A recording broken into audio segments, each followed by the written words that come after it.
High বন্ধুরা, good morning. আশা করি সবাই ভালো আছো। আমি ভালো আছি। সপ্তাহের প্রথম দিন এই কেটাকে নিয়ে যাবো অশোকনগর। টেজ টাইপ আছে, দেখতে পাচ্ছি অশোকনগর দিকে বেরিয়ে পড়লাম। জিরাটোর ওপর দিয়ে যাচ্ছি। ফাইনালি 40 মিনিট পর চলে আসলাম কাস্টমার বাড়িতে।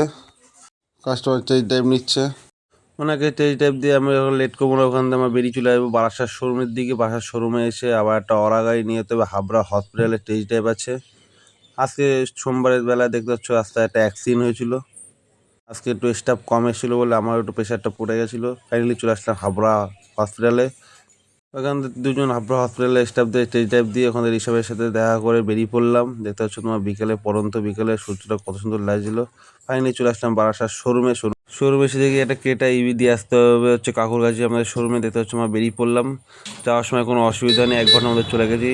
আর রিটার্ন করার সময় যত ঝামেলা, এতে 1 ঘন্টা লেগেছে, আসতে 2 ঘন্টা লেগেছে। ফাইনালি চলে আসলাম কষ্ট মষ্ট করে বাসার শোরুমে এসে গাড়ি ঢুকিয়ে গাড়ি পার্ক করে দিয়ে আজকের মতো এখানেই। কেমন লাগলো ব্লগটা জানিও বন্ধুরা, পাশে থেকো। Good night.